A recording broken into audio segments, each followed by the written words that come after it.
Hi all ടേഴ്സ് അക്കാഡമിയുടെ HSI natural science demo workshop സെഷന്റെ സെക്കൻഡ് ഡേ ആയ ഇന്ന് നമ്മൾ കാണാനായിട്ട് പോകുന്നത് NCERT ക്ലാസ് +1 +2 ബേസ്ഡ് ആയിട്ടുള്ള മീഡിയം ലെവലിലുള്ള സുവോളജി ബേസ്ഡ് ക്വസ്റ്റ്യൻസ് ആൻഡ് അതിന്റെ ഡീറ്റെയിൽഡ് എക്സ്പ്ലനേഷൻസ് ആണ്. ക്ലാസ് പൂർണ്ണമായിട്ടും അറ്റൻഡ് ചെയ്യുക. നമ്മുടെ വീഡിയോയുടെ ലാസ്റ്റ് ആയിട്ട് ക്യൂസ് വർക്ക്ഔട്ട് സെഷൻ ഇന്നലത്തതുപോലെ തന്നെ നമ്മൾ അറേഞ്ച് ചെയ്തിട്ടുണ്ട്. ഓക്കെ, നമുക്ക് ക്വസ്റ്റ്യൻ ഡിസ്കഷനിലേക്ക് കിടക്കാം. ഫസ്റ്റ് ക്വസ്റ്റ്യൻ, ജൈവ പ്രകാശനം നടത്താൻ കഴിവുള്ള ജീവികൾ ഉൾപ്പെടുന്ന ഫൈലമാണ്. ജൈവ പ്രകാശനം നടത്താൻ കഴിവുള്ള ജീവികൾ ഉൾപ്പെടുന്ന ഫൈലമാണ്. Options: phylum Cnidaria, phylum Coelenterata, phylum Porifera, phylum Ctenophora. ജൈവ പ്രകാശനം മീൻസ് ബയോലൂമിനൻസ്. പ്രകാശം പുറപ്പെടുവിക്കാനുള്ള കഴിവിനെയാണ് ബയോലൂമിനൻസ് അഥവാ ജൈവ പ്രകാശനം എന്ന് പറയുന്നത്. നമ്മുടെ ക്വസ്റ്റ്യൻ, ജൈവ പ്രകാശനം നടത്താൻ കഴിവുള്ള ജീവികൾ ഉൾപ്പെടുന്ന ഫൈലം ഏതാണെന്നുള്ളതാണ് ക്വസ്റ്റ്യൻ. നമ്മുടെ നാച്ചുറൽ സയൻസ് സിലബസിൽ ആനിമൽ ഡൈവേഴ്സിറ്റി എന്നുള്ള ഫസ്റ്റ് മൊഡ്യൂൾ ബേസ്ഡ് ആയിട്ടുള്ള ഒരു ക്വസ്റ്റ്യൻ ആണിത്. സോ ഈ ഒരു ക്വസ്റ്റ്യനെ നമ്മളൊരു മോഡൽ ക്വസ്റ്റ്യൻ ആയിട്ട് പരിഗണിക്കുമ്പോൾ ഓരോ ഫൈലും പഠിക്കുമ്പോഴും അതിന്റെ പ്രത്യേകതകൾ നമ്മൾ പഠിക്കണം. അതോടൊപ്പം അപരനാമങ്ങൾ, ഉദാഹരണങ്ങൾ ഇവയ്ക്കൊക്കെ നമ്മൾ ഇമ്പോർട്ടൻസ് കൊടുത്ത് പഠിക്കണം. സോ ഈ ഒരു ഓപ്ഷൻ കാണുമ്പോൾ നമുക്ക് പല ഫൈലംസ് കാണാം. 3 ഫൈലംസ് ആണ് നമുക്കിവിടെ ഓപ്ഷൻസ് ആയിട്ട് വന്നിരിക്കുന്നത്. ആ ഓരോ ഫൈലത്തിന്റെയും പ്രത്യേകതകളും ഈ ഒരു ക്വസ്റ്റ്യനോടൊപ്പം നമുക്ക് പഠിച്ചു പോകാം. Firstly about Porifera. Porifera phylum Porifera commonly അറിയപ്പെടുന്നത് സ്പോഞ്ചസ് എന്നാണ്. ഫൈലം പോറിഫെറ അറിയപ്പെടുന്നത് സ്പോഞ്ചസ് എന്നാണ്. സമ്പൂർണ്ണ നീർച്ചാൽ വ്യവസ്ഥ അഥവാ വാട്ടർ കനാൽ സിസ്റ്റം കാണപ്പെടുന്ന ജീവികളാണ് പോറിഫെറ മെമ്പർ. സമ്പൂർണ്ണ നീർച്ചാൽ വ്യവസ്ഥ കാണപ്പെടുന്നു. രണ്ടാമത്തെ പോയിന്റ്, ശരീരഭിത്തിയിൽ സുഷിരങ്ങളും ശരീരത്തിൽ ചാലുകളും ഉണ്ട്. ആ പേര് സൂചിപ്പിക്കുന്നത് പോലെ പോറിഫെറ, പോസ്, ശരീരത്തിൽ സുഷിരങ്ങൾ കാണപ്പെടുന്നു. ഓക്കെ, ഇതോടൊപ്പം തന്നെ 2 എക്സാമ്പിൾസ്, ശുദ്ധജല സ്പോഞ്ച്, യൂസ്പോഞ്ചിയ, ബാത്ത് സ്പോഞ്ച്, ഇതൊക്കെ ഫൈലം പോറിഫെറയുടെ ഉദാഹരണങ്ങളാണ്. നമുക്ക് അടുത്ത ഫൈലത്തിലേക്ക് പോകാം. Phylum Coelenterata. ഫൈലം സീലൻഡറേറ്റ അഥവാ ഫൈലം നൈഡേറിയ. ഫൈലം നൈഡേറിയ തന്നെയാണ് ഫൈലം സീലൻഡറേറ്റ. ഓക്കെ, ക്ലിയർ ആണല്ലോ? ഫൈലം സീലൻഡറേറ്റ അല്ലെങ്കിൽ ഫൈലം നൈഡേറിയ. ഇതിന്റെ ഒരു ഇമ്പോർട്ടന്റ് ആയിട്ടുള്ള പ്രത്യേകതയാണ് നൈഡോബ്ലാസ്റ്റ് കോശങ്ങളുടെ സാന്നിധ്യം. നൈഡോബ്ലാസ്റ്റ് കോശങ്ങളുടെ ും ഇരപിടുത്തത്തിനുമായിട്ടും അതുപോലെ തന്നെ പ്രതിരോധത്തിനും അവയുടെ ബോഡി ഉറപ്പിച്ചു നിർത്തുന്നതിനൊക്കെ സഹായിക്കുന്നത് ഈ ഒരു നൈഡോബ്ലാസ്റ്റ് കോശങ്ങളാണ്. അതുപോലെ തന്നെ ഓൾട്ടർനേഷൻ ഓഫ് തലമുറകളുടെ ആവർത്തനം, ഈ ഓൾട്ടർനേഷൻ ഓഫ് ജനറേഷൻ കാണിക്കുന്ന ഒരു ഗ്രൂപ്പാണ് സീലൻഡറേറ്റ. സീലൻഡറേറ്റകൾക്ക് 2 ശരീര രൂപങ്ങൾ കാണപ്പെടുന്നുണ്ട്, 2 ബോഡി ഫോംസ് ഉണ്ട്, polyp and medusa. Polyp and Medusa.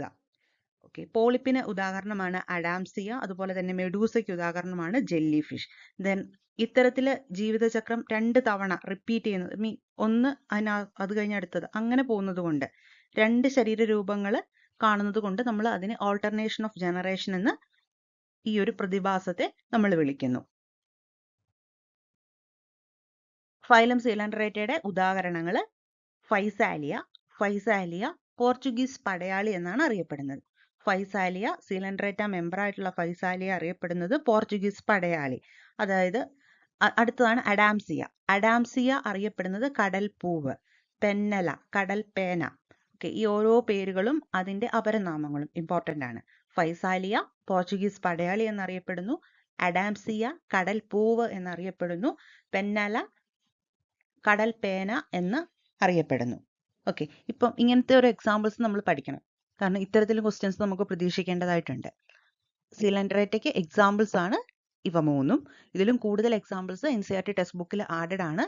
നിങ്ങൾ ഡീറ്റെയിൽഡ് ആയിട്ട് പഠിക്കുമ്പോൾ തീർച്ചയായിട്ടും ഓരോ ഫൈലത്തിന്റെയും എക്സാമ്പിൾസ് പഠിച്ചു തന്നെ മുന്നോട്ട് പോവുക.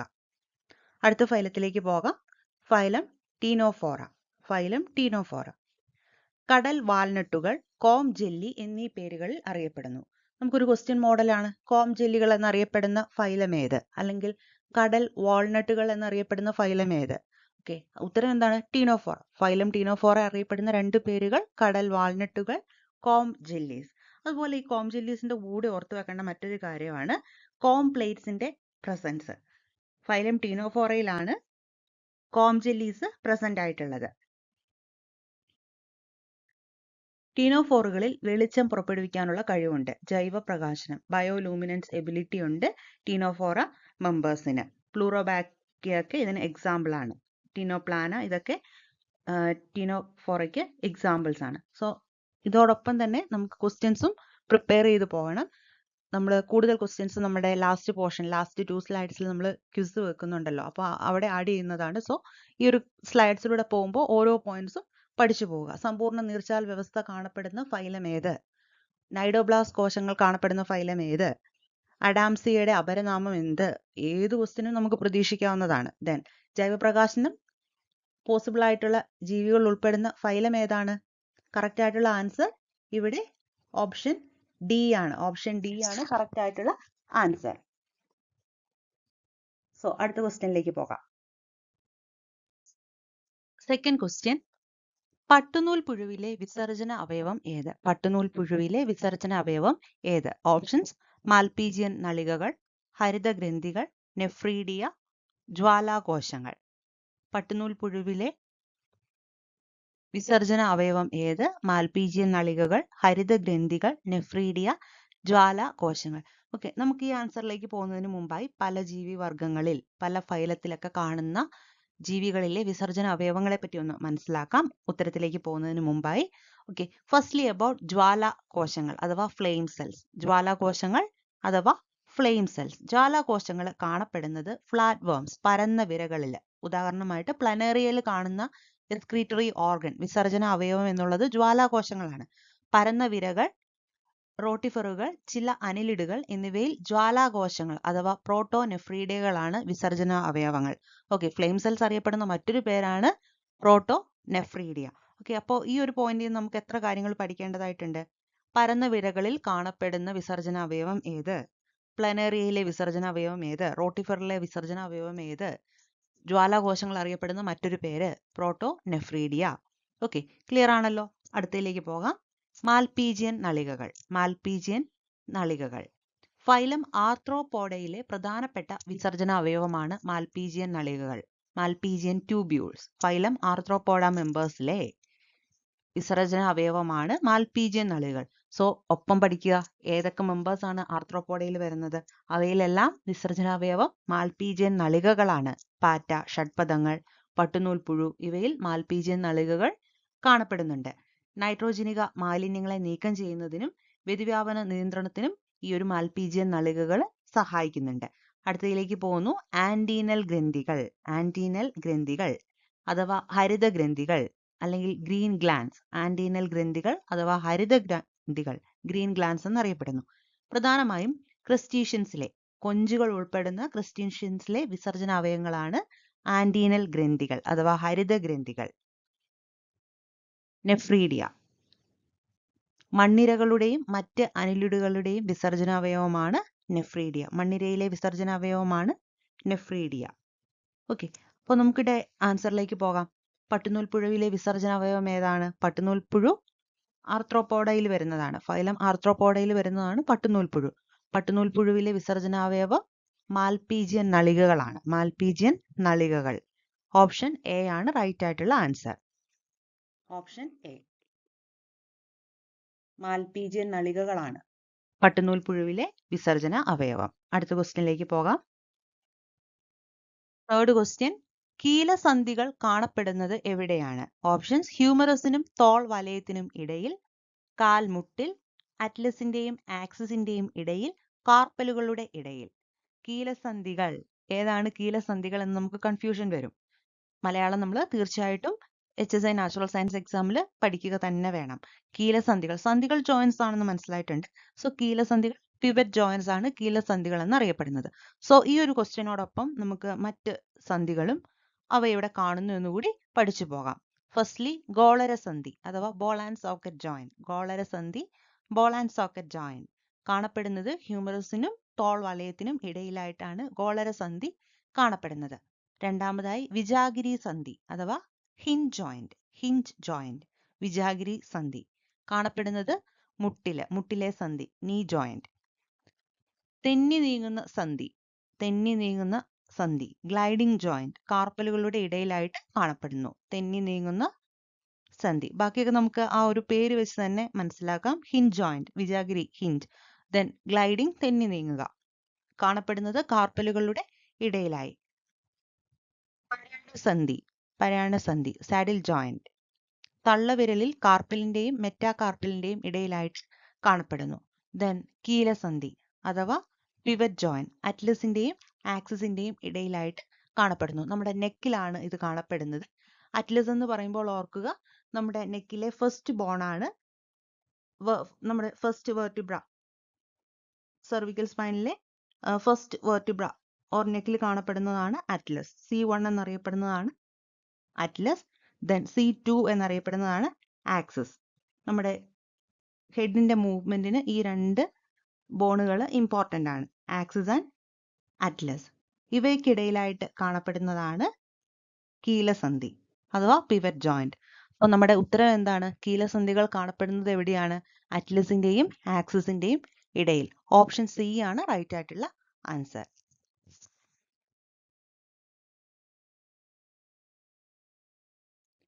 അടുത്ത ക്വസ്റ്റ്യനിലേക്ക് പോകാം.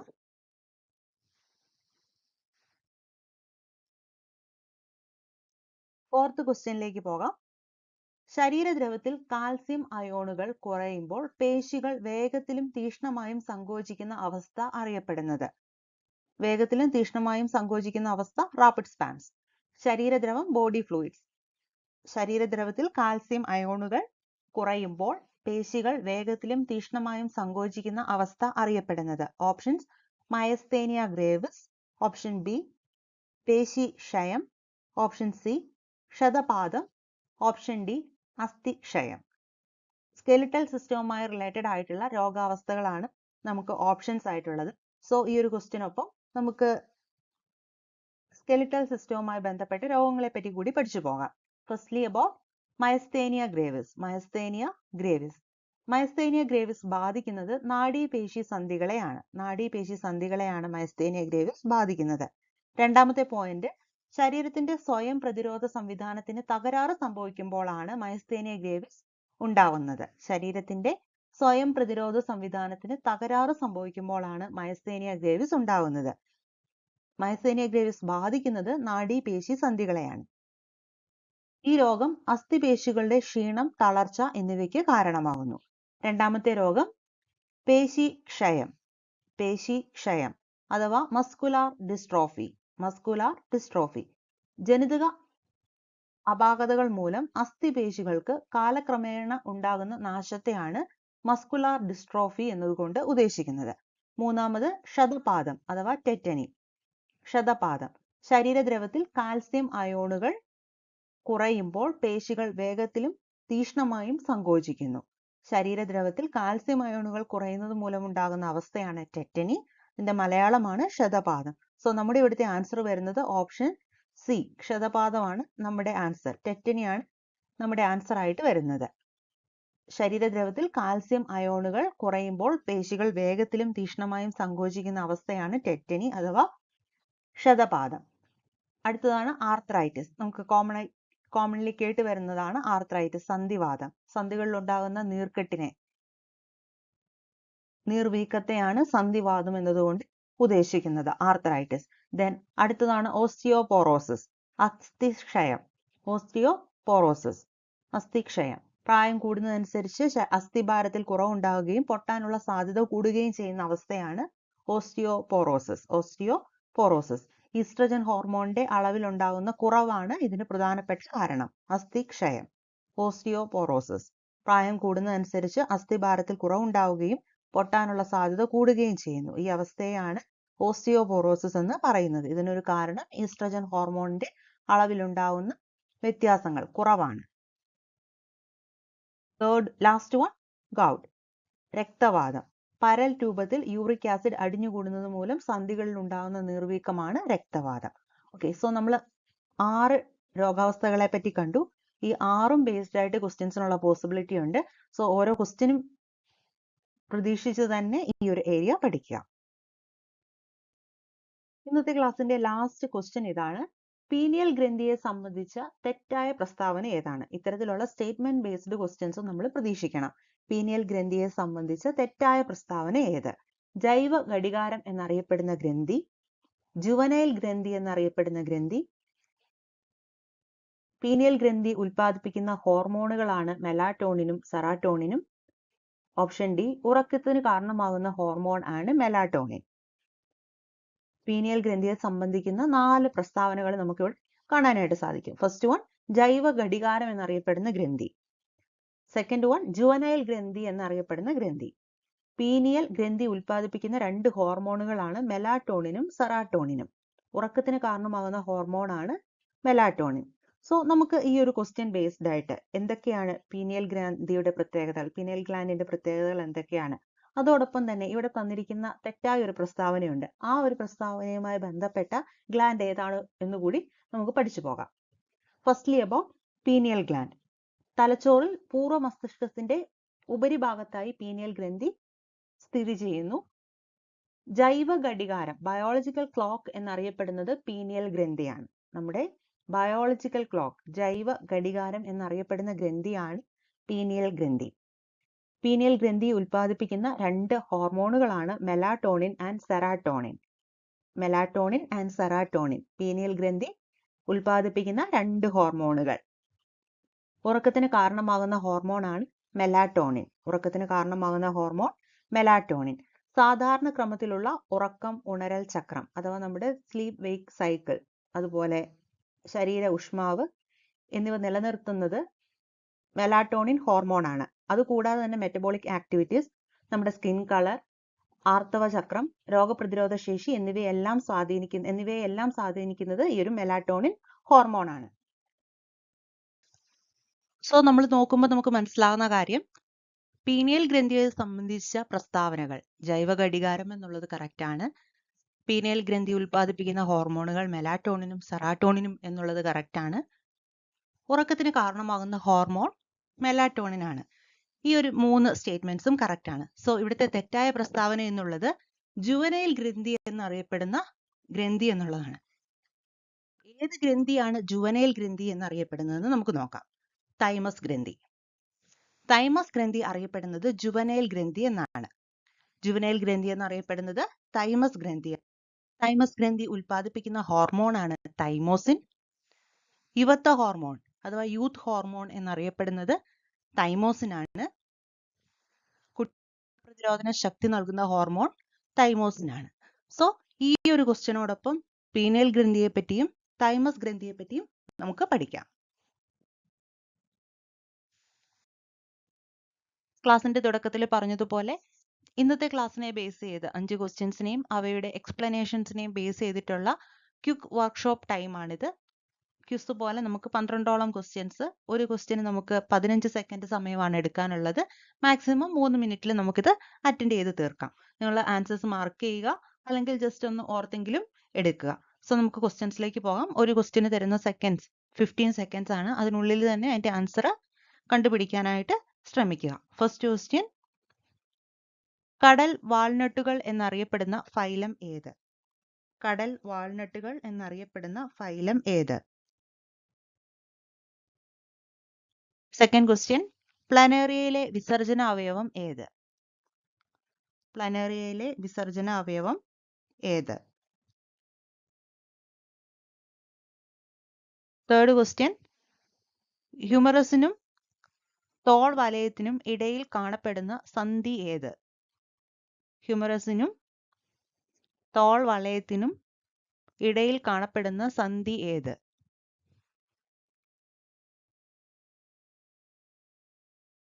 അടുത്ത ക്വസ്റ്റ്യൻ, പോർച്ചുഗീസ് പടയാളി എന്നറിയപ്പെടുന്ന ജീവി. പോർച്ചുഗീസ് പടയാളി എന്നറിയപ്പെടുന്ന ജീവി.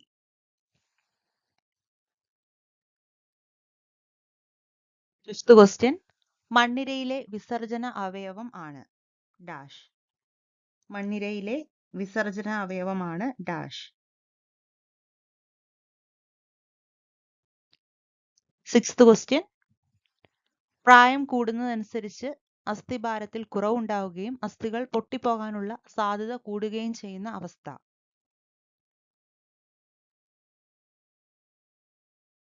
നമുക്ക് ആൻസേഴ്സിലേക്ക് പോകാം. കടൽ വാൾനട്ടുകൾ എന്നറിയപ്പെടുന്നത് ഫൈലം ടീനോഫോറ. പ്ലനറിയിലെ വിസർജനാവയവം ജ്വാലാകോശങ്ങൾ അഥവാ ഫ്ലെയിം സെൽസ്. ഹ്യൂമറസിനും തോളെല്ലിനും തോൾ വളയത്തിനും ഇടയിൽ കാണപ്പെടുന്ന സന്ധി ഗോളരസന്ധി, ബോളൻ സോക്കറ്റ് ജോയിന്റ്. പോർച്ചുഗീസ് പടയാളി എന്നറിയപ്പെടുന്നത് ഫൈസാലിയ. മണ്ണിരയിലെ വിസർജനാവയവം നെഫ്രീഡിയ. പ്രായം കൂടുന്നതനുസരിച്ച് അസ്ഥിഭാരത്തിൽ കുറവുണ്ടാവുകയും അസ്ഥികൾ പൊട്ടിപ്പോകാനുള്ള സാധ്യത കൂടുകയും ചെയ്യുന്ന അവസ്ഥ അസ്ഥിക്ഷയം അഥവാ ഓസ്റ്റിയോപോറോസിസ്. ഏഴാമത്തെ ക്വസ്റ്റ്യനിലേക്ക് പോകാം. കൊഞ്ചുകളിലെ വിസർജനാവയവം ഏത്?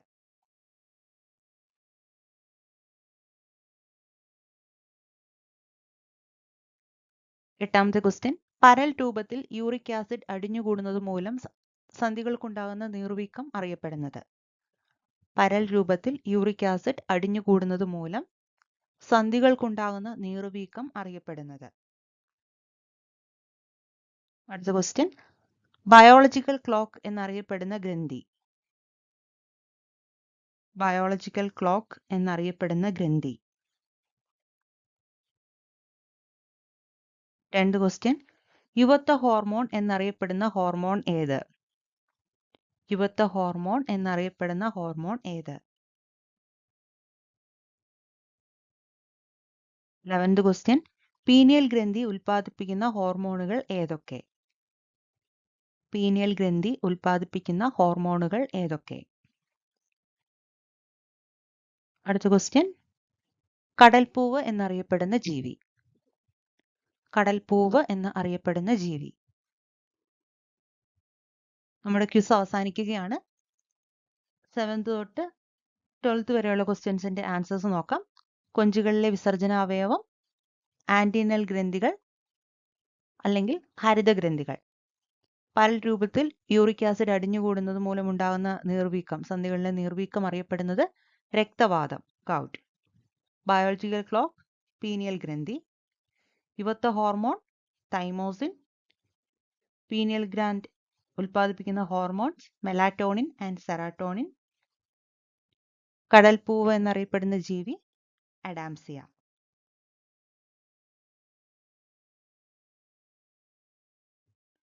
നമ്മുടെ ഇന്നത്തെ ക്വസ്റ്റ്യൻ ഡിസ്കഷൻ വീഡിയോ ഇവിടെ അവസാനിക്കുകയാണ്.